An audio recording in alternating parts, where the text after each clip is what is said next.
नमस्कार, BTV news में स्वागत है आपका। आइए खबरों की शुरुआत करते हैं इस खबर के साथ। स्वच्छता सर्वेक्षण 2023 के तहत लोगों को स्वच्छता के प्रति जागरूक करने का अभियान जारी है। नगर निगम एवं उसकी सहयोगी टीमों द्वारा सिविक सेंटर में नुक्कड़ नाटक के जरिए आम जनमानस को स्वच्छता का महत्व बताया गया। गाड़ी वाला आया घर से कचरा निकाल, गाड़ी वाला आया घर से कचरा निकाल। स्वच्छता की दौड़ में जबलपुर का नाम सबसे पहले नंबर में आए, इसकी कोशिशें लगातार जारी हैं। नगर निगम द्वारा जन जागरण के मकसद से एक सांस्कृतिक कार्यक्रम का आयोजन सिविक सेंटर में किया गया। कलाकारों एवं समाज सेवियों ने नुक्कड़ नाटक के जरिए लोगों को स्वच्छता का महत्व बताया।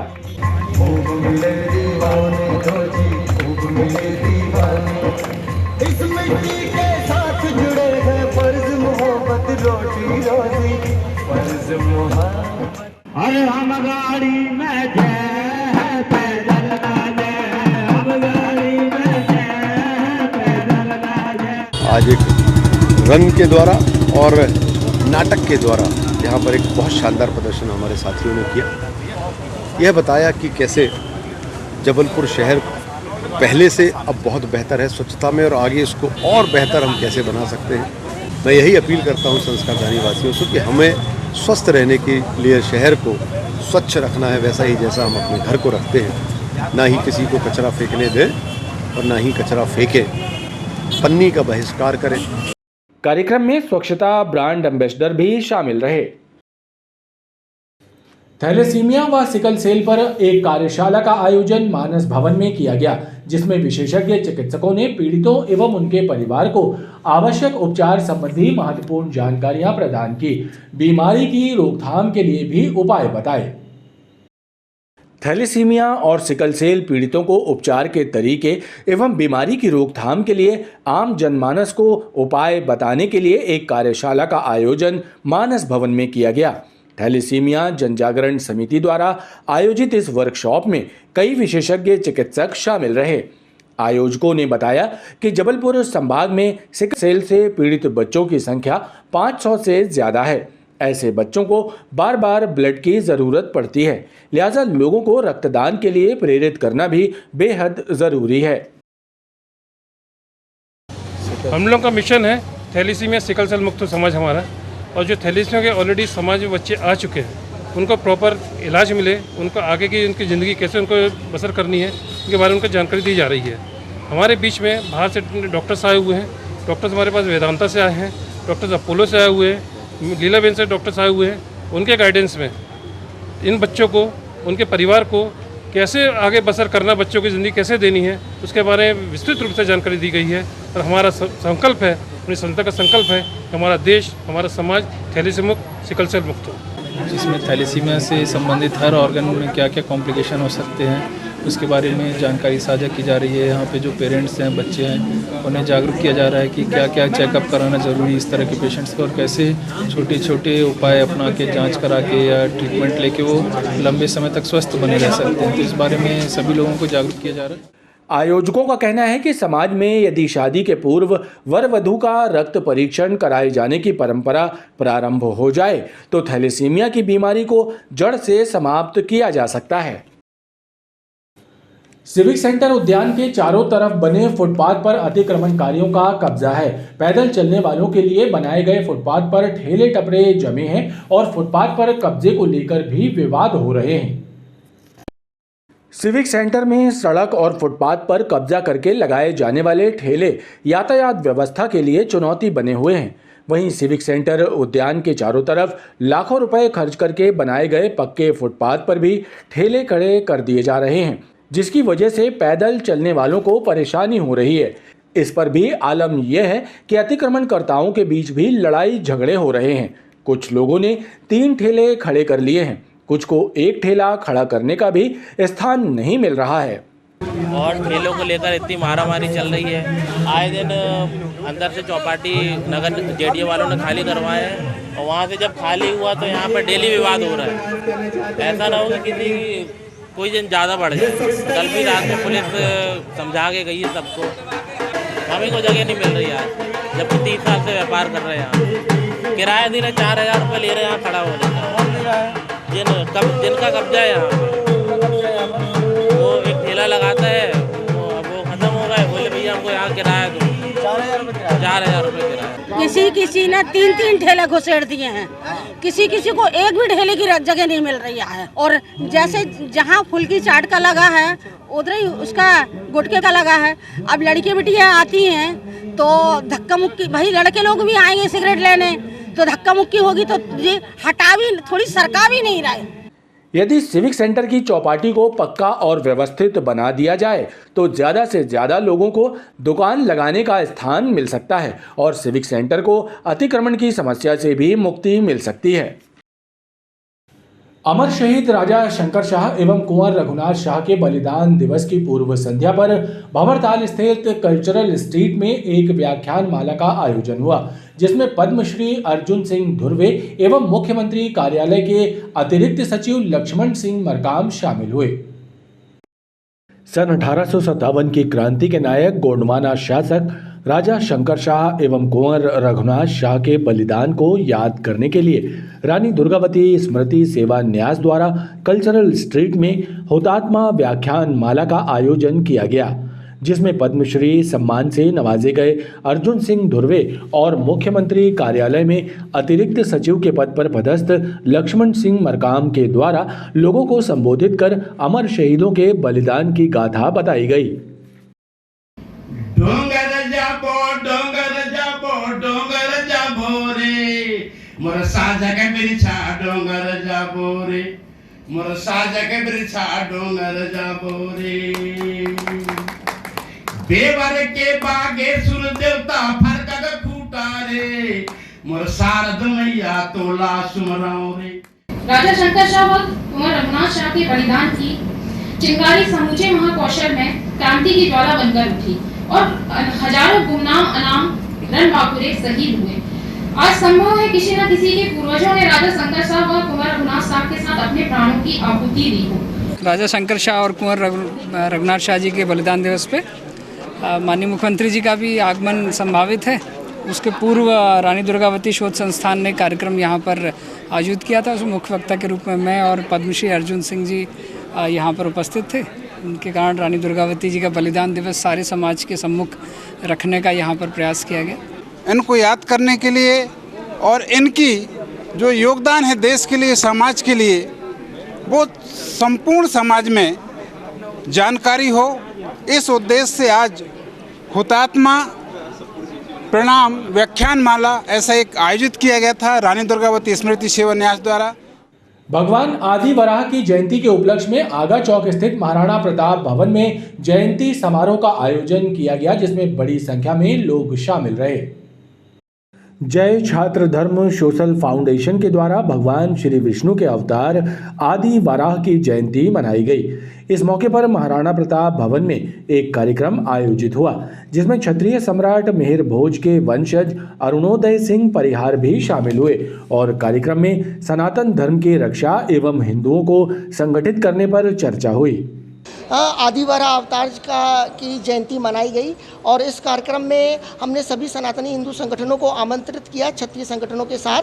और इस कार्यक्रम में नागौद रियासत के अरुणोदय सिंह परिहार जी पधारे, जो स्वयं क्षत्रिय सम्राट मिहिर भोज परिहार जी के वंशज हैं। और इस कार्यक्रम के माध्यम से हमने एक परिपाटी बनाई कि आज की स्थिति में हम प्रतिवर्ष इस कार्यक्रम का आयोजन करेंगे। समारोह में क्षत्रिय सम्राट मिहिर भोज परिहार को याद कर उन्हें श्रद्धा सुमन अर्पित किए गए। एसएएफ के जवानों का जिला पुलिस बल में संविलियन किए जाने की मांग को लेकर लोधी क्षत्रिय युवा महासभा द्वारा गौरी घाट में जल सत्याग्रह किया गया। जवानों के सम्मान में खून को मैदान में गौरी घाट में जल सत्याग्रह कर रहे लोधी क्षत्रिय युवा महासभा के सदस्यों ने बताया कि जिला बल में कर्मचारियों की कमी को दूर करने के लिए एसएएफ के जवानों का संविलियन बेहतर विकल्प है। इससे न केवल कानून व्यवस्था मजबूत होगी, बल्कि आम नागरिक भी खुद को सुरक्षित महसूस करेंगे। भारत माता की जय। कि एसएएफ का जो जवान होता है, सशस्त्र पुलिस बल का जो जवान होता है, उसको जिला बल में संविलियन किया जाए। अगर इस तरीके का संविलियन किया जाता है तो राज्य सरकार पर किसी भी प्रकार से वित्तीय भार नहीं आएगा और कानून व्यवस्था सुचारू रूप से चालू रहेगी। और माताएं बहनें रात दिन 24 घंटे सुरक्षित घूम सकते हैं। इसलिए मेरी ये मांग है कि सशस्त्र पुलिस बल को जिला बल में संविलियन किया जाए। इसी उद्देश्य को लेकर आज मैंने ग्वारीघाट जबलपुर में जल सत्याग्रह भी किया है कि मेरी ये मांग पूरी हो। भीड़ भाड़ वाले इलाकों में रैकी कर मास्टर चाबी लगाकर वाहन चोरी की वारदातों को अंजाम देने वाले शातिर वाहन चोरों और कबाड़ियों को गोरखपुर पुलिस ने गिरफ्तार किया। आरोपियों के पास से 15 लाख कीमत के 24 दोपहिया वाहन बरामद हुए हैं। हाऊबाग स्टेशन के पास चोरी की मोटरसाइकिलें कम कीमत में बेचने की फिराक में खड़े 4 शातिर चोरों को गोरखपुर पुलिस ने गिरफ्तार किया और उनसे पूछताछ की गई तो उन्होंने बताया कि वो अपने अन्य साथियों के साथ भीड़ भरे इलाकों में घूम घूम कर रैकी करते थे और मास्टर चाबी लगाकर बाइक, एक्टिवा और अन्य दोपहिया गाड़ियों की चोरी करके उन्हें कम दामों में बेच देते थे या फिर कबाड़ियों के हवाले करते थे। पुलिस ने 7 चोरों समेत 3 कबाड़ियों को भी पकड़ा है। 2 दर्जन से ज़्यादा वाहन चोरी के रिकवर किए हैं। इसमें 10 चोर गिरफ्तार हुए हैं, जिसमें मुख्य रूप से 7 एक्टिव चोर हैं। एक मैकेनिक टाइप का व्यक्ति है जो मास्टर चाबी से रैकी करके जो भीड़ वाले इलाके हैं, डेंस इलाके हैं, वहाँ पर रैकी करते थे और मास्टर चाबी लगा के चोरों वाहन चोरी की वारदातों को अंजाम देते थे और इसको फिर कम दामों में 5, 7, 8, 10 हज़ार में कबाड़ियों को बेच दिया करते थे। फिर कबाड़ियाँ उसके अलग अलग हिस्से पुर्जे करके उसको सोल्ड आउट कर देते थे। तो ये पूरी गैंग का पर्दाफाश हुआ है। इसमें हमारी 20 और 21 की कुछ मोटरसाइकिलें वो ही बरामद हुई हैं। 2023 की मोटरसाइकिलें वो ही बरामद हुई हैं। कुल लगभग 10-11 थानों से जो वाहन चोरी की वारदातें हैं उन पर पता रसी हुई है और तीनों कबाड़ियों को जो कि बेलबाग क्षेत्र के रहने वाले हैं उनके खिलाफ भी कार्रवाई की गई है। पकड़े गए आरोपियों में महाराजपुर हाउसिंग बोर्ड कॉलोनी का आदेश तिवारी, सोमनाथ दुबे, प्रकाश वंशकार, गोहलपुर नई बस्ती निवासी रोहित वर्मा, मोहम्मद इरफान, ग्रीन सिटी का विजय वाल्मीकि, गुरंदी बाजार का रहने वाला अर्जुन सोनकर शामिल हैं। इनके अलावा 3 कबाड़ियों में गुरंदी बाजार का मोटे उर्फ महबूब, मोहम्मद अमीनुद्दीन अंसारी, नई बस्ती गोहलपुर और बेलबाग निवासी गुलफाम कबाड़ी शामिल हैं। शातिर चोरों के कब्जे से 15 लाख रुपए कीमत के 24 वाहन जब्त किए गए हैं। उत्तर प्रदेश और बिहार के रहने वाले बेरोजगार युवकों ने नौकरी और बिजनेस के नाम पर उनसे ठगी किए जाने की शिकायत रांची थाने में दर्ज कराई है। युवाओं का आरोप है कि उनसे अलग अलग हजारों रुपए की ठगी की गई। ठगी करने वालों को पुलिस ने अभिरक्षा में ले लिया है, जिनसे पूछताछ की जा रही है। उत्तर प्रदेश और बिहार के रहने वाले कुछ युवा रविवार को रांची थाने पहुंचे। इन युवाओं ने नौकरी और बिजनेस के नाम पर उनके साथ ठगी किए जाने का आरोप लगाया। युवाओं ने लिखित शिकायत देकर पुलिस को बताया कि कुछ लोगों के द्वारा झांसा देकर उनसे अलग अलग हजारों रुपए ले लिए गए। पीड़ितों ने बताया कि पुलिस ने उनसे ठगी करने वाले कुछ लोगों को अभिरक्षा में लेकर पूछताछ शुरू की है, इसलिए सभी लोग शिकायत लेकर थाने पहुंचे थे। यहाँ पे क्या हुआ था कि हम लोगों को जॉब के नाम पे बुलाया गया था, ठीक है। यहाँ पे बोला गया था कि डाटा एंट्री का काम होता है, कंप्यूटर पे काम दिया जाएगा, कपड़ा की प्रोडक्शन होती है, उसकी आपको सेल्स करनी है। ऐसे करके हम लोगों को बताया गया था कि आप यहाँ पे फैशन डिजाइनिंग वगैरह कर सकते हैं, आपकी करियर बहुत अच्छी बन सकती है। ऐसे करके हम लोगों को बुलाया गया था। उसके बाद यहाँ पे आने के बाद हमसे 3,3500 रुपये लिए जाते थे खाने पीने के लिए, ठीक है। 3 दिन की ट्रेनिंग में यहाँ पे बताया जाता है उसके बाद कि आप जॉब यहाँ पे करने आए हो, ठीक है, लेकिन जॉब करके आप कर क्या लोगे, ऐसे बताया गया पहले। उसके बाद बिजनेस की बढ़ाई की गई कि बिजनेस से आप अपना कुछ भी गोल अचीव कर सकते हैं, अपने फ्यूचर को ब्राइट कर सकते हैं। कितने पैसे आप लोगों ने दिए और कितने लोग? किसी ने 50,000 दिए, किसी ने 30,000 दिए, किसी ने 20,000 दिए, मैंने 20,000 दिए। ठीक है, कौन है ये? विवेक जी 15,000 रुपए दिए हैं। ये सब सारे लोग बिहार के हैं। ये लोग क्या करते हैं? वो कौन है जिन्होंने नौकरी का झांसा दिया आपको? ये सुमित जी हैं। क्या नाम है उनका? जो सुमित जी हैं, लेकिन यहाँ पे तीनों लोग जो गाइड करते हैं उनका नाम है कुंदन सिंह। तो इसलिए हम यहाँ पर आए। हमको यहाँ पर सिखाया गया, बोल रहे हैं कि यहाँ पर बिजनेस है, आप बिजनेस के लिए पैसा आपको देना पड़ेगा, आपकी पहली महीने की सैलरी 45,000 तक मैक्सिमम मिलेगी आपको। उसके बाद हमको कहा गया कि मतलब प्रोडक्ट आप बेचेंगे, तो हम लोग समझ गए कि कपड़ा वपड़ा बेचना होगा। तो उसके बाद ये बोले हाँ तो ऐसा ही बेचना है तुमको कपड़े।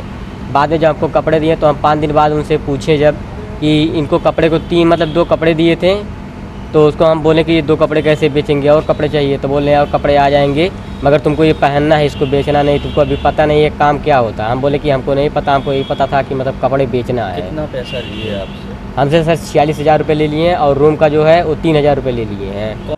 पुलिस अधिकारियों का कहना है कि आरोपियों से पूछताछ कर दस्तावेज जब्त करते हुए खातों में ट्रांसफर की गई रकम को सीज करने की कार्रवाई की जा रही है।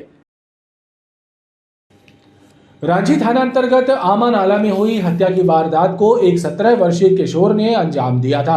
दरअसल मृतक के साथ आरोपी की मां के अवैध संबंध थे और इसी बात से नाराज होकर उसने धारदार हथियार से राज बहादुर सोलंकी का कत्ल कर दिया। रांची के आमा नाला क्षेत्र में रहने वाले राज बहादुर सोलंकी की हत्या का खुलासा हो गया है। क्षेत्र में रहने वाले 17 वर्षीय अपचारी बालक ने ही कत्ल की वारदात को अंजाम दिया। एसपी के विद्यार्थी के अनुसार राज बहादुर सिंह का आरोपी की मम्मी से नाजायज संबंध थे एवं उसकी वजह से ही वो परेशान रहता था। लिहाजा उसने 15 सितंबर की शाम को 4 बजे राज बहादुर के घर पहुंचकर उस पर चाकू और कुल्हाड़ी से हमला करके उसे मौत के घाट उतार दिया और वारदात कर विक्टोरिया अस्पताल में जाकर भर्ती हो गया। पूर्व रांची में बड़ा पत्थर के पास एक सनसनीखेज मर्डर हुआ था राज बहादुर सिंह का। उसका सीएसपी रांची और टीआई रांची की टीम ने लगातार पतारसी करते हुए पर्दाफाश किया है और चंद घंटों में ये वारदात का खुलासा हो गया है। इसमें मामला इलिसिट रिलेशन का था और उसमें राज बहादुर के रिलेशन जिस महिला से थे उसके नाबालिग बेटे ने इस हत्याकांड को अंजाम दिया है। उसकी गिरफ्तारी कर ली गई है। पुलिस ने हत्या में प्रयुक्त हथियार भी जब्त कर लिए हैं। इंडिगो की फ्लाइट में दिल्ली से जबलपुर का सफर कर रहे एक वृद्ध की फ्लाइट में ही मौत हो गई। पैसेंजर की मृत्यु की खबर के बाद डुमना एयरपोर्ट प्रबंधन ने पुलिस के साथ शव को पोस्टमार्टम के लिए भिजवा दिया। बताया जा रहा है कि एमजीएम स्कूल के पास क्रिश्चियन कॉलोनी में रहने वाले 73 वर्षीय राजेंद्र फ्रैंकलिन की हार्ट अटैक से उस वक्त मौत हो गई जब विमान डुमना एयरपोर्ट पर लैंड कर रहा था। एयरपोर्ट पर ही चिकित्सकों द्वारा उनका परीक्षण किया गया और उन्हें मृत घोषित कर दिया था। खबरों का ये क्रम लगातार जारी है। आप देखते रहिए BTV न्यूज़।